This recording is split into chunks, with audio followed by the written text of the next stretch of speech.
Hi, I'm Sigrid. And let me tell you something. Getting food poisoning was the least painful part of my story. It started with a fever, a stomach ache so bad I could barely stand. I thought my family would be there for me. Instead, they packed their bags, took my credit card, and left for Los Angeles. Without me. "We're off to Hollywood. Don't call." That's what they said as I lay there, barely able to move. But that was just the beginning. The betrayal ran deeper than I ever imagined. They drained my bank account. They sabotaged my career. And when I finally fought back, they played the victim. I woke up to a sharp pain twisting in my stomach, the kind that sent waves of nausea rolling through my body. My skin felt clammy, my head light, and the room spun as I tried to sit up. Something was wrong. I barely managed to grab my phone from the nightstand, my fingers trembling as I typed a message. "Mom, I think I have food poisoning. I need someone to take me to the hospital." I waited, no reply. I tried calling, pressing the phone against my ear while my body shivered under the thin blanket. The ringing seemed to last forever before it went to voicemail. I tried again. Nothing. Through the thin walls of my apartment, I could hear them. My mother's voice, high and animated, talking about hotel bookings. My sister, Vesper, laughing. The clinking of coffee cups. I forced myself up, gripping the wall as I stumbled toward the living room. My vision blurred, but I could still make them out. Mom adjusting her travel scarf in the mirror. Vesper lounging on the couch with her legs tucked under her, scrolling through her phone. I cleared my throat. "Mom!" She barely glanced at me. "Honey, you look awful." "I feel awful," I rasped. "I think I need to go to the ER." She sighed, setting her purse down. "Oh, sweetheart, you're just overreacting. It's probably just a stomach bug. Rest, drink some water, you'll be fine." Vesper snorted. "Yeah, take a Tums or something. We're leaving soon." I gripped the doorframe for support. "I can barely stand up." Mom turned back to the mirror, fixing her lipstick. "Sigrid, we have a flight to catch." I blinked. "You're still going?" She looked at me as if I had just asked the dumbest question in the world. "Of course, honey. The hotel is non-refundable."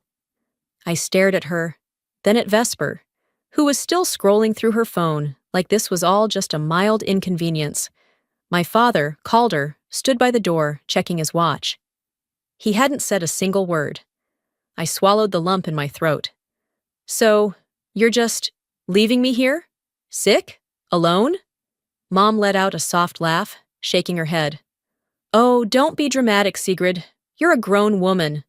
Vesper smirked. "Yeah, you'll survive." I wanted to scream, to grab their suitcases and throw them out the window, to demand even the smallest shred of concern. But I didn't. I just stood there, nausea twisting my stomach, watching as my own family put their vacation over my well-being. Calder finally spoke, his voice neutral. "We should get going." Mom picked up her designer bag, looping it over her shoulder. "We'll call when we land, sweetheart." Vesper grabbed her suitcase handle, flashing me a condescending smile. "Don't call us, we'll be busy." Then they were gone. The door shut, leaving behind an eerie silence. The sound of their luggage wheels against the hallway floor faded, and I stood there, feeling the weight of it all settle into my chest. I was nothing to them. Not really. My legs wobbled as I stumbled back to the couch, my head pounding. I grabbed my phone again, not sure why. Maybe out of habit, maybe out of desperate hope that I'd see something, anything, to prove that I mattered. I opened my banking app. My stomach clenched. $0 available. They didn't just abandon me. They took my money, too.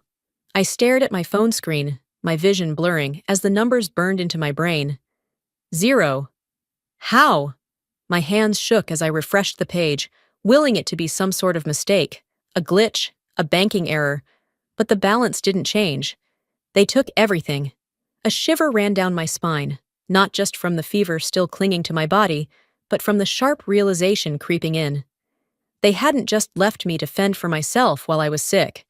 They had drained my account before walking out the door, boarding their first-class flight to Los Angeles like nothing had happened. My stomach twisted as I swiped to my credit card statements, my fingers moving on autopilot. The numbers and locations popped up like flashing red warning signs. Beverly Hills Hotel, $1,200. First class flight upgrades, $500. Hollywood VIP tour, $300. Fine dining, $150. I felt my nausea surge, but this time it had nothing to do with the food poisoning. They didn't even ask. They just took it. I gripped the phone so tightly my knuckles ached. No, this wasn't happening. This couldn't be happening. I tried to breathe through the dizziness, but the betrayal sat heavy in my chest, pressing down like a weight I couldn't shake off. My body screamed for rest, for sleep, for anything but this. But my mind was already spiraling. I needed answers. Now I hit the call button, dialing my mother first. Ring, voicemail. I tried again. Straight to voicemail. I clenched my jaw and tried my father next, knowing deep down that it was useless. Nothing. Fine. I scrolled down, my thumb hovering over Vesper's name. Before I could call, a text popped up from her instead. Vesper. Relax, it's just a few charges. We'll pay you back when we can. I stared at the words, my pulse pounding in my ears. A few charges? My entire account was gone. My fingers flew across the screen before I could stop myself. Me. Did you seriously steal my money? Read. No response. I tried again. Me. This isn't a few charges, Vesper. You maxed out my card. That was my rent money. A new message appeared. Vesper. Oh my God, you're so dramatic. You act like we robbed you. We just borrowed it. We'll pay you back. Chill. Chill? My blood turned ice cold. Me. You stole from me. Without asking. That's not borrowing. That's theft. Nothing. The silence stretched, thick and suffocating, until my phone buzzed again. This time, it was my mother. I sucked in a breath and picked up. Mom! Oh, sweetheart, she cut in, her voice light, as if I had just interrupted her during brunch. You don't need to be so upset over this. I gritted my teeth. You took my money. There was a long pause, followed by a soft chuckle. Now don't be ridiculous, Sigrid. There must be a mistake. Maybe the bank mixed up the charges. I blinked, gripping the phone tighter.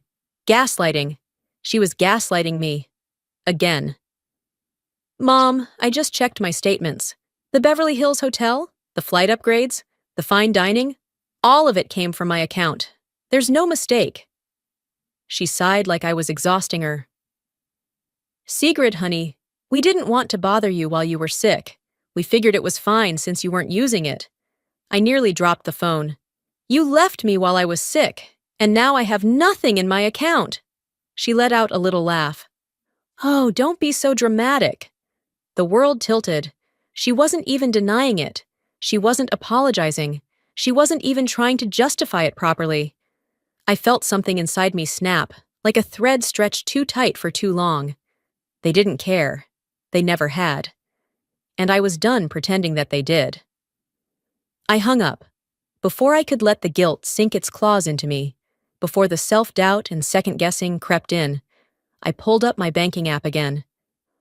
My hands still trembled, but this time, it wasn't from sickness. I moved quickly. First, I locked my credit cards. Then, I canceled every single automatic payment linked to them. Finally, I set up alerts for any future transactions. No more money, no more access, no more control. I exhaled, my body still weak, but my mind sharper than it had been in years. They used me for the last time.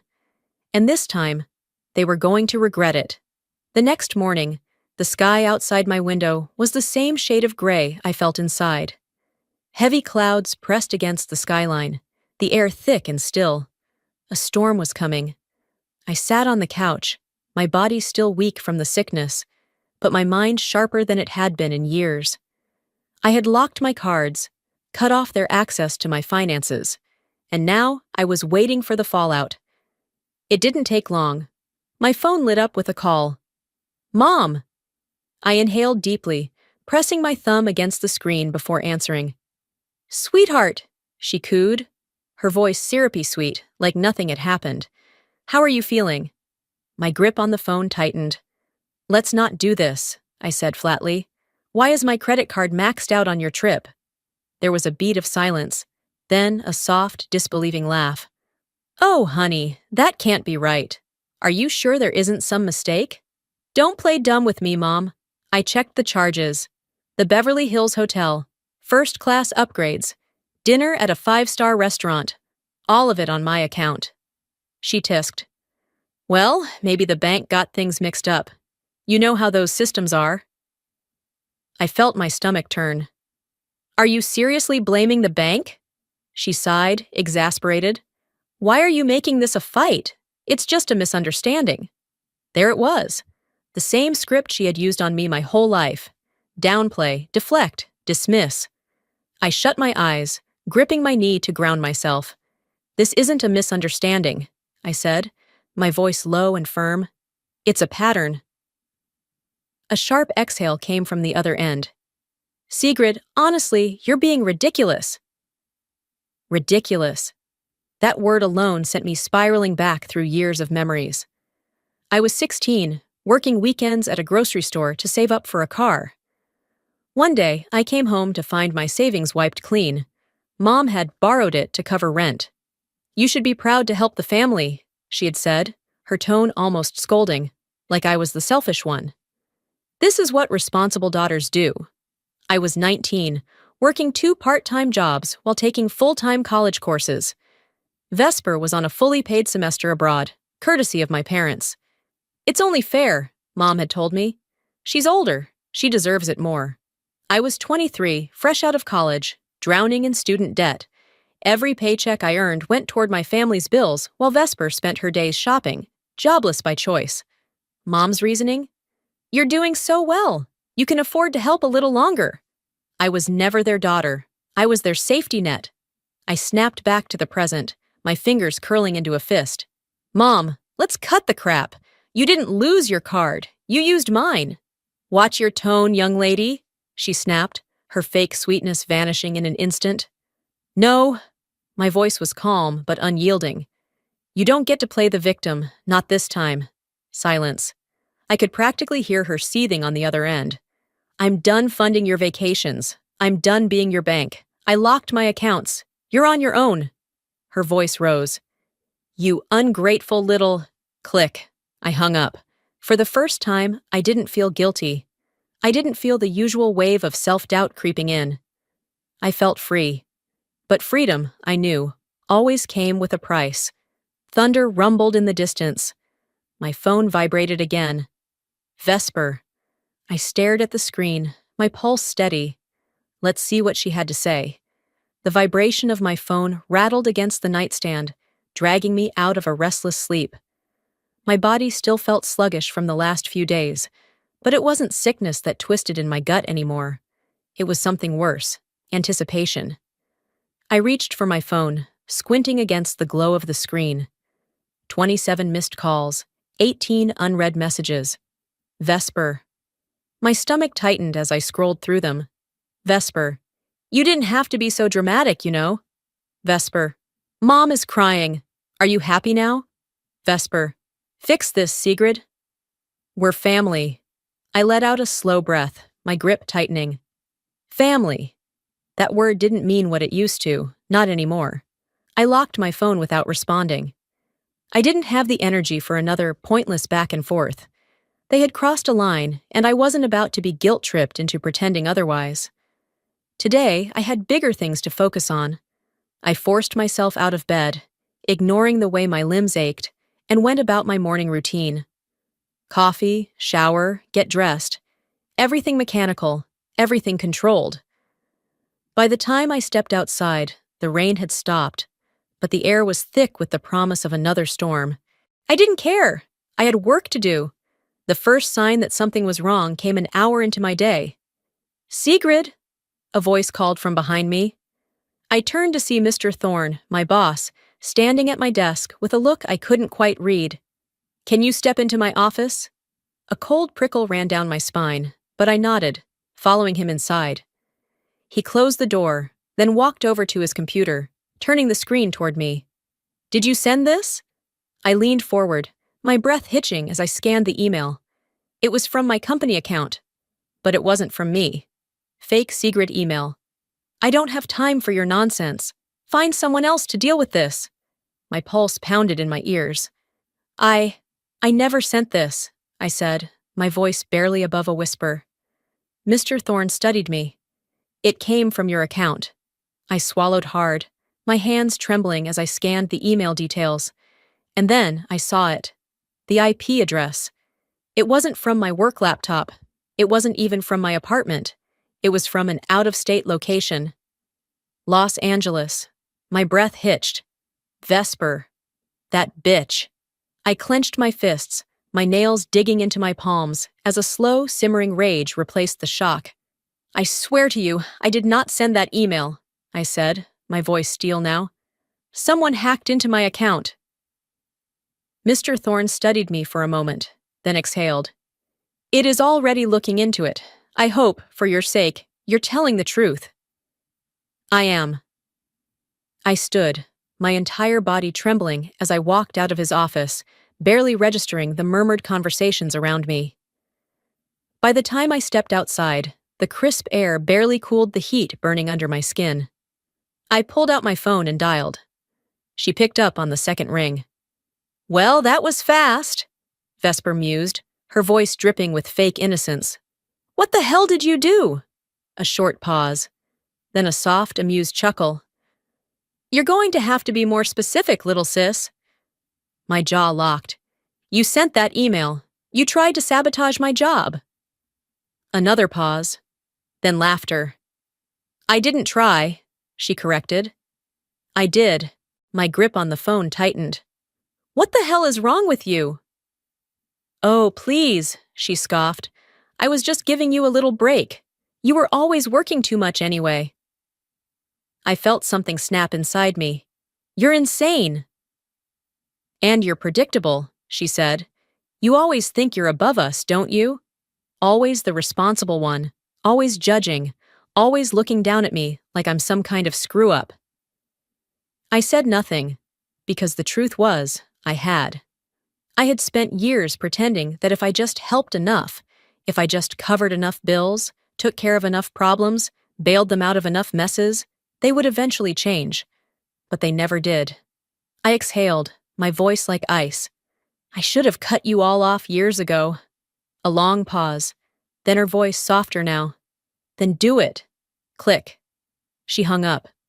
I stood there, staring at my reflection in the building's glass doors, my heart hammering in my chest. They weren't going to stop. They weren't going to change. They wanted a fight? Fine. Let's see how far they were willing to go. I stormed back into the office, my pulse pounding harder than the wind howling through the streets outside. Every step felt heavy, charged with the kind of anger I had swallowed down for years. But not anymore. This time, I wasn't going to let it go. By the time I reached Mr. Thorne's office, my hands had stopped shaking. I knocked once before stepping inside. He was sitting at his desk, his expression unreadable. Sit, he said, gesturing to the chair across from him. I did. He exhaled, rubbing his temple before looking up at me. Sigrid, I need you to be completely honest with me. Did you send that email? I forced myself to meet his gaze. No, I didn't. Someone hacked my account. He studied me for a long moment. And you have proof of that? I'm working on it. The silence stretched. Then, a voice from the doorway. She didn't do it. I turned to see Ronan, one of my closest coworkers, standing there with his arms crossed. Mr. Thorne arched a brow. You're vouching for her? Ronan nodded. Without a doubt. Sigrid wouldn't write something like that. It's not just unprofessional, it's sloppy, and she's not sloppy. I swallowed. Mr. Thorne let out a slow breath before leaning back in his chair. If what you're saying is true, you need to find proof. Fast. I nodded, my hands balling into fists under the desk. You wanted a war, Vesper? I thought, my jaw tightening. You've got one. The moment I stepped out of the office, I pulled out my phone and called her. She answered almost immediately, her voice casual. Miss me already? I saw red. You're going to undo what you did. A beat of silence, then a soft chuckle. Why would I do that? You deserve a little humility. My grip on the phone tightened. You think this is about humility? You committed fraud. She scoffed. Oh, please. No one will care. It's just a silly email. I exhaled sharply, forcing myself to stay calm. You don't get it, do you? I will bury you for this. Her amusement faltered. Ach, whatever. You can't do anything to me. I smiled, though there was nothing kind about it. Watch me. An hour later, I had everything ready. Screenshots of the fraudulent email, proof of my IP address not matching the sender, and a formal complaint drafted to HR. But first, I gave Vesper one last chance. I called her again, this time without an ounce of hesitation. She picked up, her voice sharper. What now? I didn't waste time. If you don't fix this, I'm pressing charges for fraud and identity theft. A beat of silence, then a laugh, this one forced. You wouldn't dare. I leaned back in my chair, calm now. Try me. I could hear her exhale through the line. Then, after a long pause, fine, whatever, I'll fix it. I didn't thank her. I simply hung up. And just like that, the power shifted. I took a deep breath, steadying myself. I wasn't naive enough to think this was over. This was just the first battle. My inbox pinged. I clicked it open, my stomach twisting as I read the subject line. HR email. We need to discuss the integrity of your work at the company. Please schedule a meeting as soon as possible. I clenched my jaw, locking my phone. The fight had just begun. I sat in the stiff chair across from HR, my hands gripping the armrests as I forced myself to breathe evenly. The walls of the conference room felt too small, the fluorescent lighting too harsh.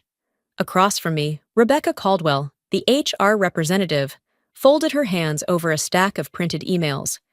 She was watching me like I was a ticking time bomb. Sigrid, she started, her voice too careful, too measured. There have been concerns about professionalism based on recent emails sent from your company account. I kept my expression neutral. I didn't send those emails. Rebecca arched a brow. That's a serious claim. Do you have proof? I had expected that. I reached into my bag, pulling out the printed logs from IT. Right here. The emails weren't sent from my IP address or any of my devices. I'm the victim of an attack, fraud and identity theft. She took the papers, scanning them. I could see the moment doubt crept in. Give us some time to review this, she finally said. We'll be in touch. I left the meeting room with a weight still pressing on my chest. They hadn't outright accused me of lying, but the suspicion was there. And until they cleared my name, that stain would linger. I clenched my fists. They tried to ruin my career. Now they're about to regret it. The elevator ride to my apartment felt longer than usual. I was exhausted, drained from the constant battles. All I wanted was to lock my door, take a hot shower, and figure out my next move. But the moment I stepped into the hallway, I knew something was wrong. They were here. My mother, Lenora, stood at my door, her coat draped over her shoulders like she was some grieving widow. Calder, my father, was next to her, silent as always. And then there was Vesper, leaning against the wall, arms crossed, smirking like she had already won. My stomach turned. I gritted my teeth, forcing my voice to stay calm. What are you doing here? Lenora's lips pressed into a thin line. We need to talk. No, I said immediately. You need to leave. Vesper rolled her eyes. Oh, come on, don't be so childish. You're making this worse than it has to be. My fingers curled into fists. Making this worse. You sabotaged my job, stole my money, and now you're standing outside my home like I owe you an explanation? Calder finally spoke, his voice as empty as ever. We're still family, Sigrid. You can't just cut us off like this. Something in me snapped. You don't get to tell me what I can and can't do. I shot back. Not after everything you've done. Lenora sighed like I was exhausting her. Listen, your sister needs help, And we need money to get back from Los Angeles. I barked out a laugh. That sounds like a you problem. Her face hardened. Don't be selfish. After everything we've done for you. My blood boiled. You mean after everything I've done for you? I snapped. I paid your bills, covered your expenses, made sure you never had to lift a damn finger. And the second I stopped, you ran out of money. Lenora's jaw clenched. We are your family, she hissed. And I'm done being your ATM, I shot back. She took a step forward, and instinctively, I moved to block the doorway. Move, she said. Get out, I countered. Vesper let out a dramatic sigh. Are you really going to call the cops on your own mother? I met her gaze, cold and unwavering. Yes. I pulled out my phone, my thumb hovering over the dial pad. Lenora's expression twisted, a flicker of uncertainty finally breaking through her righteous anger. You wouldn't dare, she whispered. I met her gaze, steady. Try me. Silence. Then Lenora's mask finally cracked. Fine, she spat. You're just like your father, weak and ungrateful. That was it. I hit dial. 911, what's your emergency? My family is trespassing on my property and refusing to leave, I said, loud enough for them to hear. I need officers at my apartment immediately. The effect was instant. Calder stepped back first. Let's go, he muttered under his breath. Vesper glared at me, her jaw clenched. Unbelievable! You'd do this to us? You did this to yourselves, I said, voice unwavering. They left, but I knew. This wasn't over. I exhaled, my hands still shaking as I locked the door behind me. Then my phone buzzed. Vesper, you just made the biggest mistake of your life. I stared at the message for a long moment. Then I deleted it. If this was war, I was going to win. I woke up to the sound of my phone vibrating nonstop. The cold morning air seeped through the cracks in my apartment's windows, but that wasn't why I shivered. I had a feeling, a gut-wrenching, skin-crawling feeling, that something had happened. I reached for my phone, my fingers stiff from sleep, and the second I unlocked it, I knew. My name was everywhere. Family group chats, Facebook posts, Instagram stories. They had gone public. I sat up, my stomach twisting as I clicked the first notification. A Facebook post from Lenora, my mother. It breaks my heart to see how money can turn a daughter against her own family. We raised her with love, and now she treats us like strangers. After everything we've sacrificed for her, she has abandoned us in our time of need. Please pray for her soul. I blinked. What? The hell? My eyes dropped to the comments. Random commenter. How could she do that to her own parents? Another commenter. Family always comes first. Disgusting behavior. Aunt Marjorie. Oh, Lenora, I had no idea you were suffering like this. Stay strong. I gripped the phone, my breath shallow. They just made this war public. And then, because my family didn't believe in stopping at one stab in the back, I got the second blow. Vesper's Instagram story. I clicked it, my heart beat like a war drum. Not many people know this, but Sigrid has a history of being selfish. She even stole money from our parents before. This isn't new. We've always had to take care of her, even when she refused to take care of us. I felt something inside me snap. They weren't just playing the victim, they were rewriting history. I had spent years sacrificing for them, years covering their expenses, their bad choices, their entire lives while they drained me dry. And now I was the villain? No. I threw my blankets off and stood up, my legs shaking. My reflection in the window looked foreign, eyes dark with exhaustion, hair a tangled mess, jaw clenched so tightly it ached. I inhaled once, slowly. Then I fought back. I opened Facebook and started typing. My fingers flew over the keyboard, the words spilling out like wildfire. Sigrid's post. I never wanted to bring family drama online, but since my mother and sister decided to attack my reputation publicly, here are the facts. 1. My family stole money from me to fund their luxury trip to Los Angeles while I was sick in bed. 2. My mother has never worked a day in her life, and my father stood by while they manipulated me into paying their bills for years. 3. My sister Vesper lost her job over a year ago and has been refusing to work, instead relying on others to support her lifestyle. 4. I have never stolen a dime from them, but they have taken thousands from me. I attach screenshots, bank transactions, their fraudulent credit card charges, the fake email Vesper sent to my boss. Then I posted it. I stared at the screen, my pulse hammering. Let's see how they handled the truth. It took exactly 5 minutes before the first wave hit. My notifications exploded. Comments flooding in. Cousin Mary. Wait, what? They stole from you? Uncle David.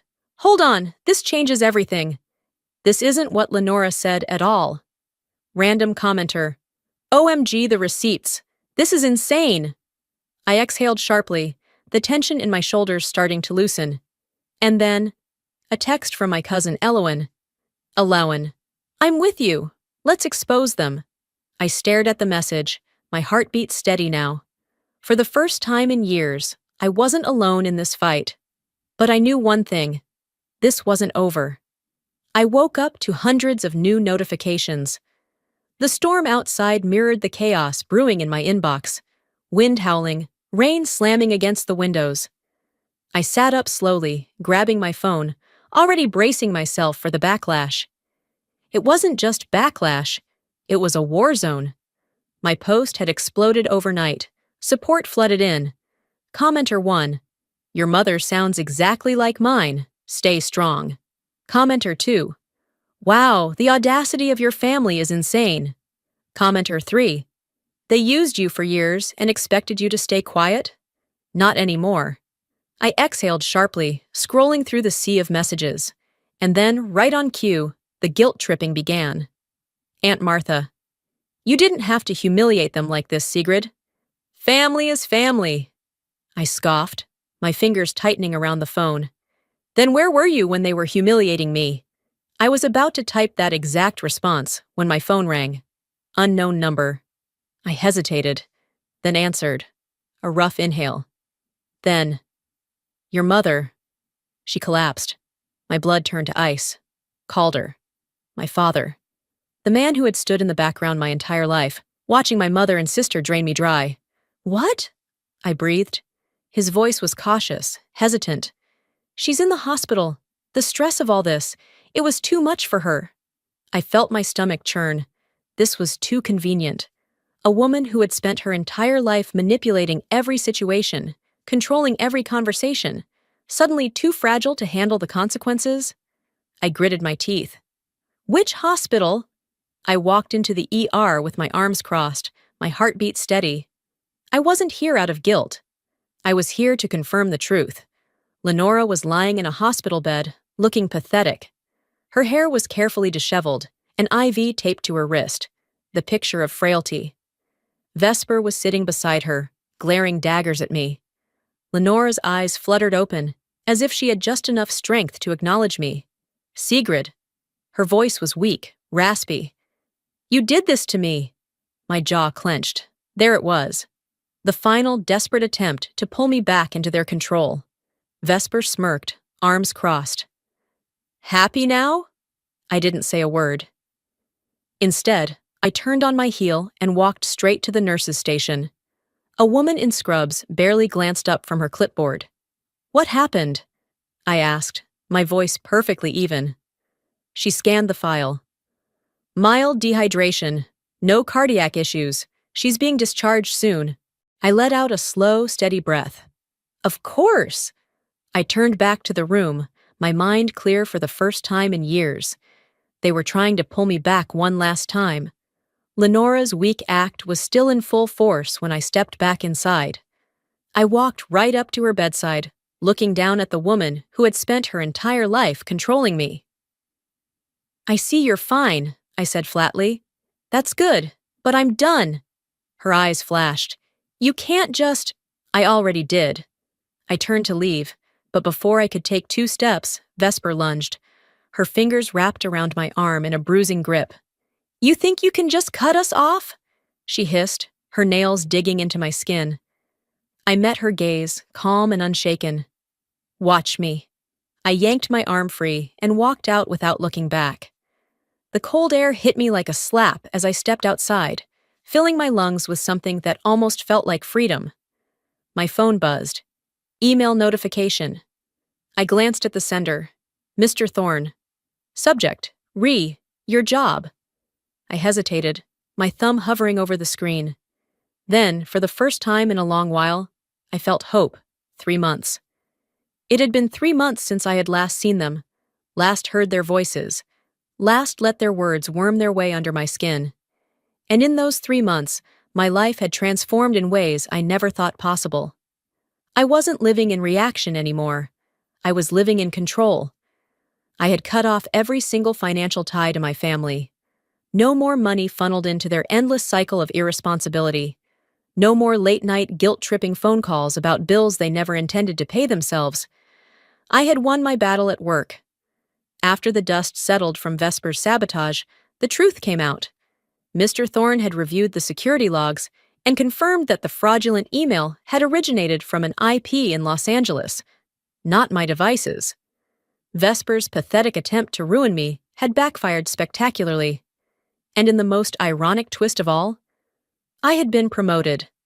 I was now overseeing a major campaign, making more money than ever, and, most importantly, finally enjoying my job again. Therapy helped, more than I expected. For the first time, I was learning what my life looked like when it wasn't shaped around the chaos of others. I went to art galleries. I tried new restaurants. I spent lazy Sundays with friends instead of anxiously waiting for the next crisis call from my mother. I traveled. I breathed. And for the first time in years, my mind wasn't weighed down by their voices. I never knew how much space they took up in my head until they were gone. The suitcase sat neatly by the door, packed with everything I needed for my long overdue trip. Rome, the city I had once planned to see with my parents. The trip I had meticulously arranged, only for them to steal it from me. But this time, I was going alone. I glanced at the clock. My flight was in 5 hours, just enough time for one last email check before I left. I opened my inbox, scrolled, deleted spam, approved a final work memo, and then, one new message. The sender made my stomach clench. Calder, father. The subject line was simple. I'm sorry. I stared at it for a long time before clicking. Sigrid, I know you don't owe us anything. I just wanted you to know that I see what we did. I see it now. And I'm sorry. I don't expect forgiveness. I just needed you to know that. Take care, Dad. I read it twice. I didn't cry. I didn't feel anger, just quiet understanding. Maybe he meant it. Maybe he didn't. Maybe he was still playing a role, or maybe for the first time in his life, he was telling the truth. Either way, it wasn't my burden to carry anymore. I hovered over the reply button. Then, I deleted the email. No response, no closure, just silence. The airport was buzzing with energy, the kind of restless excitement that only travel could bring. I moved through the terminal with ease, my steps light, my mind clear. At the gate, a flight attendant greeted me with a warm smile. Welcome aboard, business or pleasure? I smiled back, adjusting the strap of my bag. Pleasure, definitely pleasure. As I settled into my seat, I pulled out my phone one last time. A new message, not from my family, from a friend, a real friend. I chuckled, shaking my head as I typed out a quick reply. Then, I locked my phone, leaned back, and let out a breath I felt like I had been holding for years. I was free. I wasn't their victim anymore. I was me. And my life. It was finally mine. Before we wrap up, I want to take a moment to reflect on everything we've just been through together. Life has a way of teaching us the hardest lessons through the people we love the most. Sometimes those lessons come wrapped in betrayal, manipulation, and heartbreak. But here's the truth. Your worth is not determined by what you can give to others. You are not obligated to sacrifice your peace, your happiness, or your success to maintain toxic relationships. Cutting off family is never easy. Society tells us that family is everything, but what if your family is the very thing holding you back? What if they take and take until there's nothing left of you? You don't owe them your destruction. You don't have to set yourself on fire to keep others warm. I learned that the hard way. But here's what I want you to take from this. It's okay to walk away. It's okay to choose yourself. The people who truly love you won't demand your suffering as proof of your loyalty. So, now I ask you, have you ever had to walk away from someone you once thought would always be there for you? Have you ever had to rebuild yourself after realizing the people closest to you never truly had your best interests at heart? If this story resonated with you, drop a 1 in the comments or tell me where you're watching from. And if you've ever been through something similar, I'd love to hear your story, because trust me, you're not alone. If you enjoyed this video, make sure to subscribe so you don't miss the next one. There are so many more powerful stories to tell, and I can't wait to share them with you. Until next time, take care of yourself first.